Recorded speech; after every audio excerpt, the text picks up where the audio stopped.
Hello, fam. Welcome to another, I almost said welcome to another episode because this is what I'm so used to saying for the podcast. But welcome to another community chat. We're going to be talking about healthy brain habits. So I'm going to share my slides because research shows that having some slides helps. All right, so let's do it.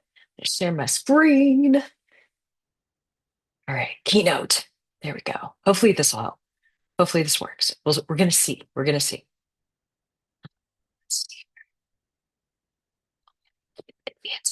I mean, I love Zoom because they keep advancing everything. And they do such a good job with that. Oh, that's fun. Can I do that? Let's just see what that looks like. We're going to see with my little face on it. Okay. So hopefully you can see what here, the little screens that I've made just for you, little slides that I've made. But yeah, let's dive in. All right, some healthy brain. Oh, there we go. Yep. Healthy brain habits, friends. Let's talk about it. We're going to dive in. Um, okay, there we go. So smartphones, hey, they make us kind of dumb. We just have to be real about that. We no longer depend on our memory for things, including phone numbers, including places, addresses, even just driving around using the maps. I will say I'm pretty guilty about, using the maps only because it does help me see how long it's going to take me to get to my destination. And of course, there's my smartphone being extra dumb. That happened on my birthday. I landed on it. So, friends, try not to put your smartphone in your side pocket, especially ladies. They don't really make our shorts like super conducive for biking, hurt to the pelvis. But RIP phone. Fortunately, now I have a new phone. It's 10 times better.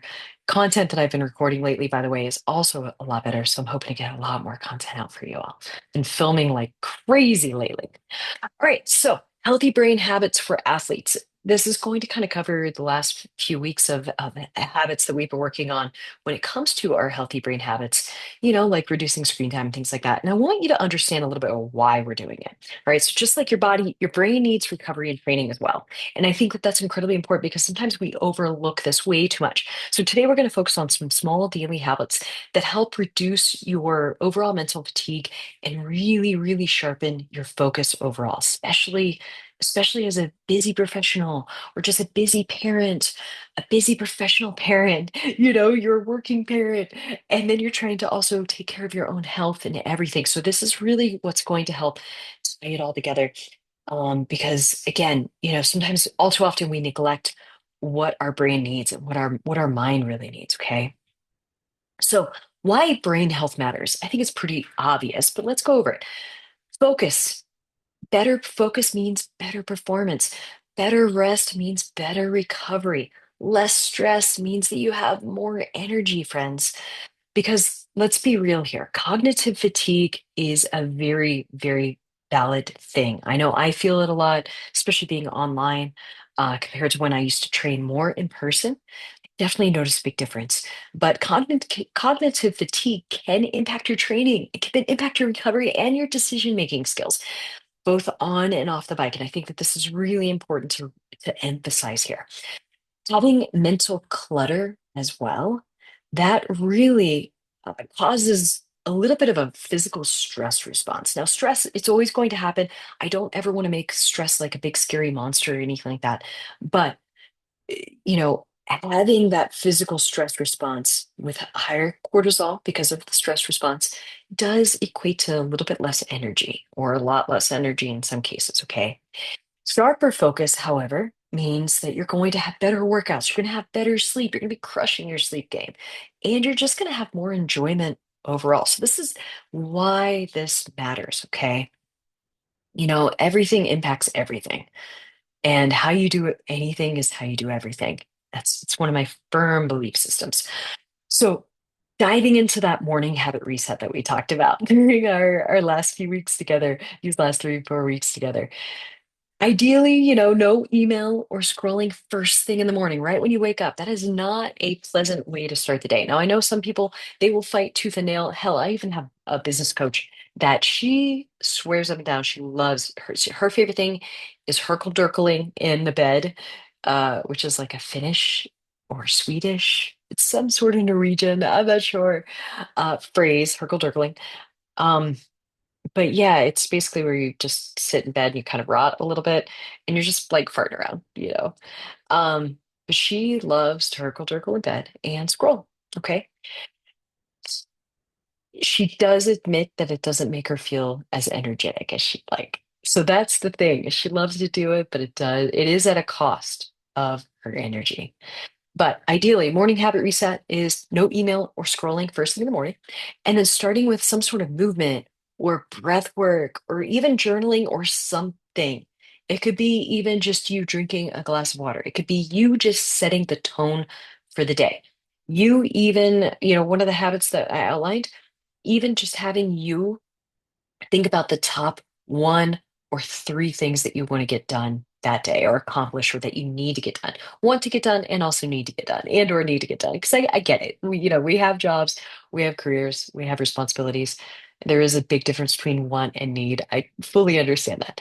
But starting that day with these things really helps you set the intention because scrolling an email first thing in the morning, that basically equates to stress, an increase in stress, increase in distraction, especially before your day even starts. So you are basically prioritizing other people's emergencies via email and or notifications on social media or whatever it is that you're checking in versus just starting off on how you want to start the day or on your top one or three things that you need to get done today or that day or want to get done. Plus, if you're filling your brain with your social media feed, especially, or looking at your notifications, oh gosh, you're you're now getting bogged down with other people's highlight reels, which aren't even really highlight reels. I mean, well, they are highlight reels, but they're lies. They're lies because you're thinking that that's what they're doing. You're thinking that that's what is the reality, right? And I want you to just know that it couldn't be further from the truth, right? So again, it's important for you to set the tone and set the intention in the morning if you can. All right. I understand that there's going to be exceptions. You're not going to do that every single morning, and I understand that. But try to make this the constant or consistent thing that you're doing. All right. Of course, I accidentally hit something. I'm having a boomer moment here for a little bit, so I apologize for that. I think I accidentally hit escape because I speak with my hands. So I apologize, family. I apologize. All right, we're gonna try this again. You know, we're gonna do it. We're gonna do it. I'm gonna get it right this time. And I'm not gonna accidentally hit escape with my hand. I'm going to put my left hand here. But no, seriously, you know, eh, setting the tone for the day is what's going to make it so different for you and so impactful for you. And your energy, you're going to notice increase in energy. You're going to notice an increase in focus. You're going to notice an increase in your mood and your time management. If you are feeling like you just don't have enough time to get things done, look at how you're prioritizing your time. Look at how you're prioritizing your attention and energy and all of that and direct it to you, friends. So instead of just, immediately scrolling, looking at email first thing in the morning, I understand some professions, some careers, especially for those of you that do work in healthcare and things like that. I get that you're an exception because, yeah, you have patients you're taking care of. You're trying to check in on those patients before you go in for your shift at the hospital or clinic or wherever you are. I get it. Those are just examples, but be realistic with yourself. Um, but instead of just diving in first with email or scrolling first thing, you're going to think about, doing even like a quick little stretch. Do one of the yoga routines, do some breath work.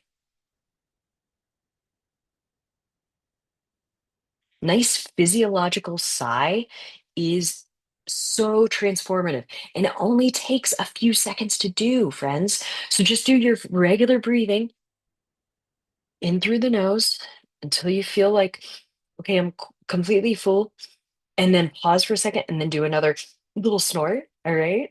And then breathe forcefully out your mouth. But I want you to think about when you're breathing out of your mouth, do it forcefully, make a noise, and then also make that exhalation a little bit longer, right? By doing that, you're actually immediately increasing your heart rate variability, your HRV, immediately. increasing your ability to respond to stress effectively and positively. You're reducing your stress, lowering cortisol. And honestly, you're going to feel so good. I notice when I look at my heart rate when I do that, my heart rate drops. I feel better. I actually feel like I can think a lot better and my energy increases. And that's just my like, biofeedback. I have clients who swear by this stuff that I work with one on one. And I kid you not, it makes such an impact, okay? But and then also thinking about, yeah, your three priorities that you want to focus on for that day. All right. And again, this sets your nervous system up for calm and control instead of feeling like you need to just have attention to everyone else's stress, everyone else's emergency. Right? Calm, cool, and collected, friends. All right. It's really great. So, next thing, screen time boundaries. All right, let's talk about it. So with screen time boundaries, you want to limit the mindless scrolling. That's the goal here. Have a screen-free bedtime routine, ideally, and then time block your quote-unquote check-in hours, especially when it comes to social media. All right. Now, some points that I want to talk about are blue light and constant input, especially with the scroll, the little thumb exercises, right? It overstimulates your brain. It does cause poor sleep and reduced attention, reduced ability to focus. It's incredibly important, especially for those of us who might be a little neurospicy, right? Um, and with that, you might be noticing I have brain fog. It must be my perimenopause. I'm unable to focus on anything. I'm so distracted and so overwhelmed. Well, friend, it's because you're starting off your day with someone else's priorities, someone else's feed, someone else's timeline. And I don't want that for you. I don't want that for me because I notice a big difference between those days when I focus on Instagram and even for me creating content to help my business, to help my clients, to help my former clients who still follow me. They still look for those extra little tips and tricks just to keep them going, keep them motivated, keep the motivation still going high, right? So yeah, I love to create content for folks. And however, it could be too much, right? And I notice a big difference, even for me, and I enjoy social media. I actually have a lot of fun with it. So, what I recommend is creating some guardrails here. Ideas can be like having a phone basket or phone shelf for you and everyone in your family or your roommates or whatever. All of your phones go there. Maybe when you're having dinner or at night when you go to bed as long as you don't use your phone as an alarm, try to think about using another alarm if you can. Or also, well, this is what I do. I set 2 to 3 set times per day for messages and social media. Now, of course, messages, sometimes it can go a little out the window. Like yesterday, my WhatsApp was blowing up with my good friend group because Taylor Swift got engaged to Travis Kelce. I know. I'm not even that much of a pop culture person, but everyone knows that I used to live in Kansas City and my partner's from Kansas City. So it was a little bit of it was a little bit of a text chain, but it was so sweet. Anyways, there are times that are going to be a little out of control, and I get it. And that will be the case for you too. I'm just using myself as an example so you can relate a little bit more easily. But setting those 2 to 3, set times per day for social media and things like that, giving yourself like a 5 to 10, maybe even 15-minute block, however much you want to spend online, and doing that could be huge for your focus and your energy and your ability to have attention and your ability to serve yourself and your community and or your loved ones or clients or whatever it is based on what you do for them. Okay. Because just like training, this discipline with this, using these check-in hours and things like that, discipline builds the resilience to it. All right. The more that you can limit certain things, you're going to think of them as limitations at first, friend. I do too. But let me tell you, they're going to give you so much more. Okay. And that's what I really want for you. I want this to serve you. Okay. Clearing the clutter. This was another habit that we worked on. Email and notifications. Now, I didn't even get into notifications, friends. Um, I we're going just sneak peek. We're going to continue this habit to next month because this is one of the biggest things that I find. So focusing on like healthy brain habits, that's going to be our focus for the next round in September, the next 4 weeks. We're going to start off with limiting notifications. All right. And then we're going to also dive into nutrition and some foods that help support your brain health. All right. Blueberries, berries in general, omega 3s, all of this stuff. And don't worry, I'm not going to talk about supplements. I'm not going to try to sell you supplements. You all know I'm not part of that business. But I'm going to help you as a master health coach because I think a lot of folks just think that I program and I'm a certified personal trainer. Friends, I actually am a master health coach who is currently studying for my board certification. And it's one of those things where seeing these other healthy habits related to nutrition and sleep, stress management, and how it relates to the fitness and strength and conditioning picture. There's a lot of overlap. There's a lot of overlap in that Venn diagram. All right. And as a mental health coach, I really want to talk about these things and help you get benefit because this is something that I don't see other programs offer. All right. That's why I love the Shred Strong community and the Shred Strong program because I'm able to offer so much, just given my experience and my training and things like that. So hopefully you find benefit with that. But with clearing the clutter, notifications and email, hey, it can equal noise and just ultimately distractions, distractions, distractions, distractions. So the point here is just try to unsubscribe, delete, silence things because that gives you clarity. In silence, you get clarity. All right. Again, I'm going to say that again. In silence, you get clarity. It's one of the reasons why I love meditation so much. So every unread email or notification is, in essence, a micro stressor. Even if those little red badges on your apps don't bother you, quote unquote, you're seeing it and it's red, right? Red is an alert color. It is a trigger for the brain for it to be, hey, this is, I need to be on the defense, right?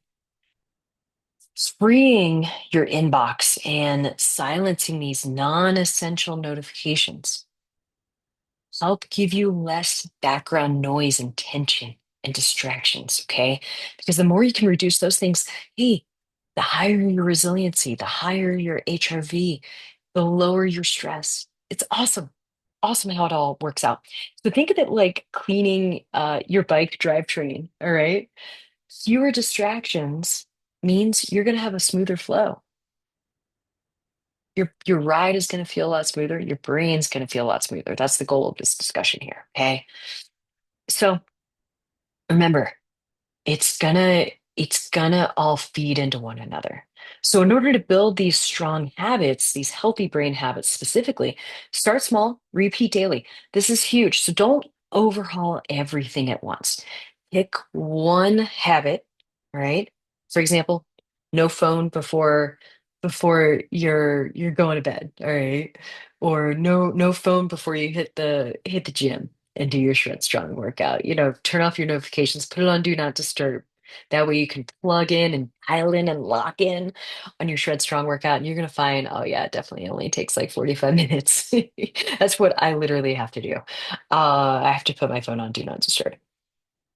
Anchor this habit that you're wanting to change. So pick the one thing, don't overhaul everything. Pick the one thing you want to change, start small, repeat daily.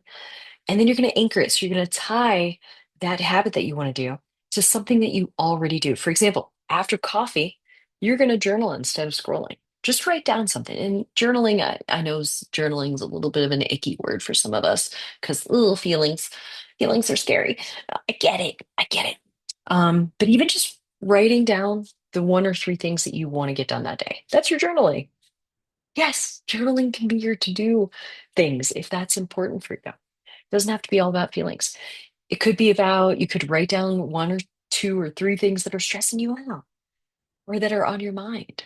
Okay. You don't even have to talk about your feelings. Hey, I'm thinking about these three things.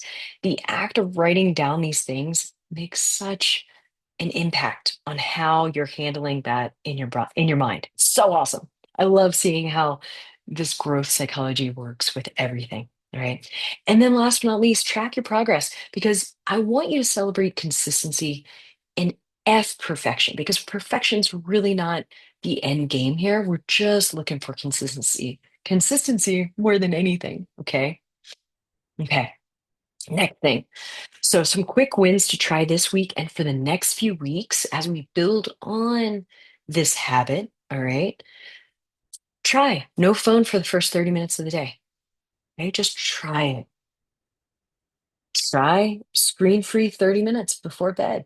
It really helps dial in your bedtime routine. That is for sure. Clear 5 emails or messages daily if you can. And it doesn't have to be five. It could just be one, too. All right. I just put five in there just because sometimes people are like, one is too not is not enough. And I get it. But you know what? If five is too many, go with one. Right. It is it is the name of the game to make things accessible for you. All right. Again, small steps, these add up, just like strength training. You want to put in the reps, right? Notice how your focus and energy shift with these micro changes because you're going to notice a big difference. I can almost guarantee that you will notice a big difference in your energy and your focus as you shift to doing these micro changes, okay? So big takeaways, friend.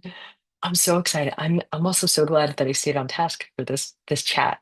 Sometimes I get a little carried away, but it's my goal for this discussion to really stay on task. Takeaway here is that a healthy brain does equal strong athlete and human. All right. Protecting your brain, it really does protect your performance on and off the bike, but also as a professional in your career, as a student, as a parent, as a partner. It can protect your ability to show up in your life in all of these different ways. I firmly believe in that, and the research really does show this. Okay. So that's why this healthy brain habit and focus is something I really wanted to dive in on this month. And because it's a new habit, we have actually not done this in the past year in Shred Strong. And I really wanted to do something new. I'm trying to think of new and exciting ways to really help you become your best self and feel your best. Okay. And again, these habits, they're for training your mind, just as workouts are training your body. Okay. And I want you to think of it that way. If you're looking really for a healthy body, longevity goes the same with your healthy brain, especially when it comes to longevity. All right. So, friends, that's all I've got for you. Again, man, these okay, slides are definitely helping. Slides are definitely going to be happening because these last, couple presentations where I've had slides instead of just talking, I think it's great. And then also just that, knowing that it helps you also retain the information that much better. Hopefully you don't mind the slides. I know it's a little bit more like a seminar or a lecture, but I want you to learn. I want you to learn the best that you can. All right. So, friends, that's all I have for you. So grateful that you're here. I'm so excited for the next phase because we're wrapping up biking season. All right. The next couple months. And then starting in November, that's when we're starting the huge annual fall to winter program for Shred Strong. And I'm so excited because I'm going all in on this program because I just believe in it so much. And I've had so many folks experience such phenomenal progress and stability and resilience with all of this. And I want that to happen for so many more people. Okay. So I'm actually going to start what I'm going to be starting is a referral program for all of you. Stay tuned for that. I'm still trying to like fine tune some stuff along with some like apparel stuff. I'm revamping the Shred Strong training guide. There's a lot of stuff that I'm doing behind the scene these last couple of months, especially since I got my phone repaired in the past month. Um, there's been a little bit of technological shenanigans on my end that you all can't see, but that's my fault. But yeah, since I've overcome those hurdles with the technology, I'm really honing in on some things that I'm doing for you all behind the scenes. So stay tuned over the next month or two. You're going to see a lot of things and a lot of just like guidebooks and things like that, helping make things really clear for your training. That way you can be your strongest and most resilient and most powerful self on and off the bike. Okay. Because that's my goal. That's my goal for you. All right. Much love to you all. Hope you all have a beautiful rest of your day. And I will catch you later. All right.